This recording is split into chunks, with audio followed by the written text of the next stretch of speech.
Next item.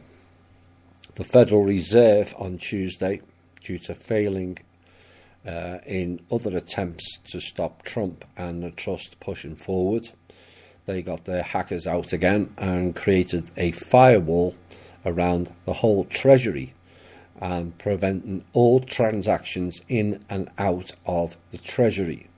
Perhaps there were certain funds there that were due to be transacted that day.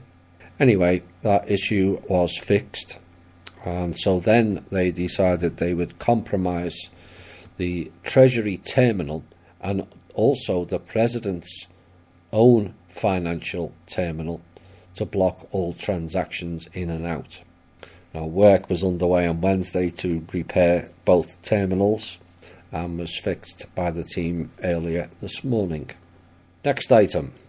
Mr. Trump responded and is preparing legal papers and a lawsuit with full executive orders to block the Federal Reserve all access to the Treasury terminals and all access to the Treasury building also, and also any activities or interactions with any government organisation. I'll repeat that again. He has filed legal papers and a lawsuit against the Federal Reserve with full executive orders to block the Federal Reserve from gaining access to the Treasury terminals or the Treasury building and all other government interactions.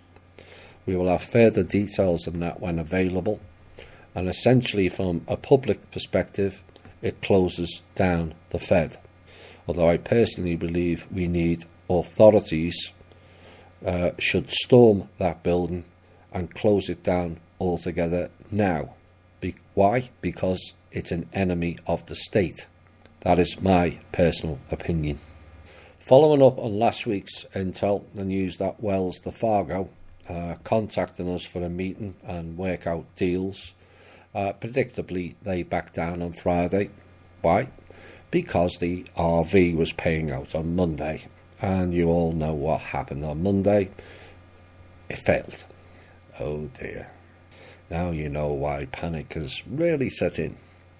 So because the RV failed, on Monday, for the second time in 3 months, Mr. Mnuchin, or Munchkin, presented a gold certificate to Mr. Trump for funding leveraging again.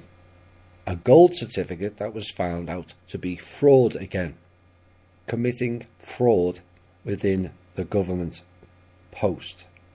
Now Trump, we know, as we've reported it twice, has already fired this snake twice already and almost came to blows with him last month.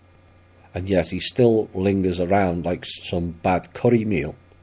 And it's also a further example of the conditions that Mr. Trump is working under currently. People get fired and they get pushed back into posts by deep state clowns.